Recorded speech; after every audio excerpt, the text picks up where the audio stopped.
There's a lot of new hunters out there with the release of Monster Hunter World, and I thought it would be useful for both new and veteran hunters alike to go over some simple tricks and tips for Monster Hunter World. Let's get started. Think before you fight. If you're having trouble with a monster, do some research on them. By examining tracks for a specific monster and then talking to the ecological research dude in Astera, that's the guy with all the books, you can level up your monster research level. This expands the in-game encyclopedia that you can use to see weak points and breakables of every monster.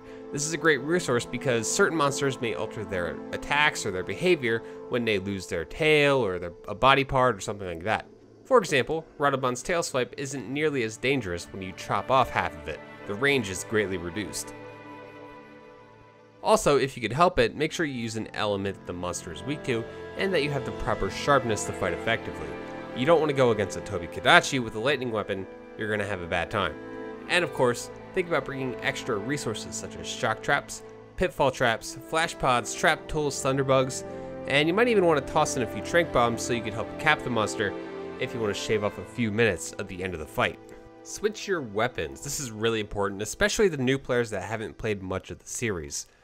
The most important thing you could do at the beginning of the game is experiment with different weapons and find one that meshes with your gameplay style. The bowguns and the bow were redesigned with contemporary controls for Monster Hunter World, so they play a lot differently than in past games. The greatsword is a slow, lumbering weapon that deals out a ton of damage, but it can leave you open to getting smushed. Sword and shield is easy to pick up and gives lots of mobility. The insect glaive pretty much lets you fly. You get the idea. There is a training room where you can experiment with different weapons, but really the best way to test out a weapon is to take it out into the field. I'd suggest killing something like a great Jagras or something to see if you like how a weapon plays. I'd also recommend having multiple types of weapons ready to go for different circumstances, because different monsters will be easier to kill with different weapons.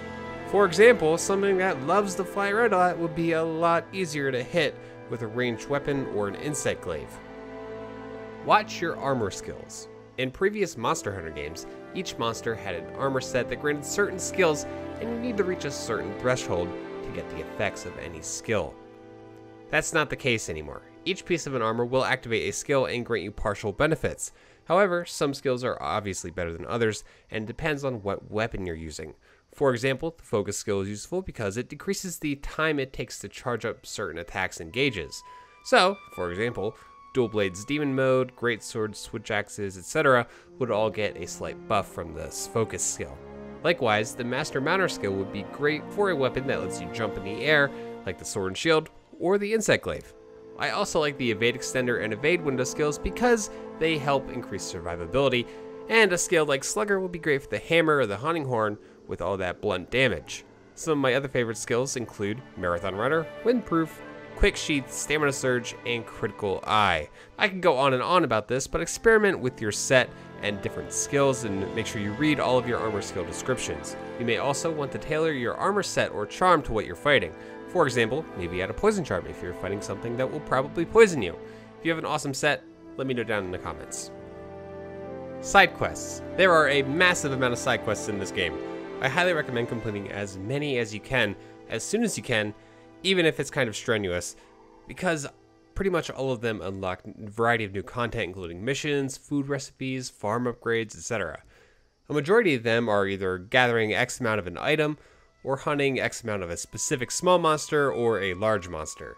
But there are a few oddities here and there, such as the egg quest, where you're supposed to deliver eggs to a nest while being chased from monsters. In the first egg quest, you're just running from some herbivores, but eventually you have to evade a Raytheon.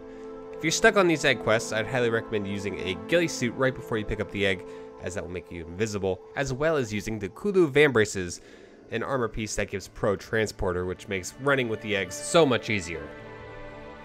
Take advantage of the Wishlist. There are a ton of small and relatively minor quality of life fixes in-world, but they add up.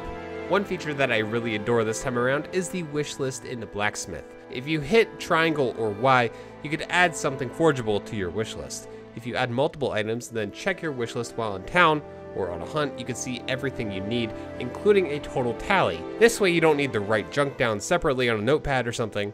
Also, whenever you pick up one of your required items, an on-screen prompt will let you know.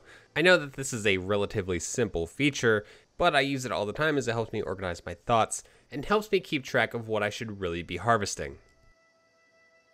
Farms and safaris. One easy thing to do in between hunts, or if you haven't played in a few days, is the farm and also the safari. These two functions passively gather items for you as you hunt and are an easy way to gather some extra materials.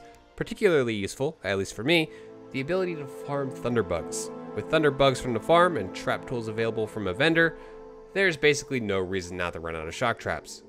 You'll unlock the farm and safari fairly early on in the game. The farm is in Astera, just talk to this dude, and a safari is available at the research base when you're just getting into the swing of things at the Coral Highlands. As you complete more side quests, you'll unlock more farm and safari features. The farm is also a great way to make some extra passive cash if you sell your crops and bugs. If you need cash, just farm some mite seeds, and if you combine this with doing some short-term investigations to kill small creatures, you'll be rolling in Zenny. Reach out for help. The Monster Hunter community has some awesome and wonderful people in it, and we're all glad to help. A main focus of the series has been multiplayer, and there are thousands of folks out there who are willing to help, hunt with you, and show you the ropes. The easiest option here would be to fire off an SOS flare from the menu, that way you could have someone join in to help. If you do meet someone you really hit it off with, maybe ask to join their squad or have them join yours. Squads are like guilds in Monster Hunter. Squad mates can easily join rooms together. Alternatively, you could reach out to one of the communities already out there, including Adopt-A-Hunter, the Monster Hunter subreddit, and my own Team Taco Discord, among others. You can find links to each of these down in the description below. Thanks for watching, everyone. If this list was helpful, please let me know down in the comments below, share with your friends, and consider subscribing to help support the channel. I'll catch you all later. Peace!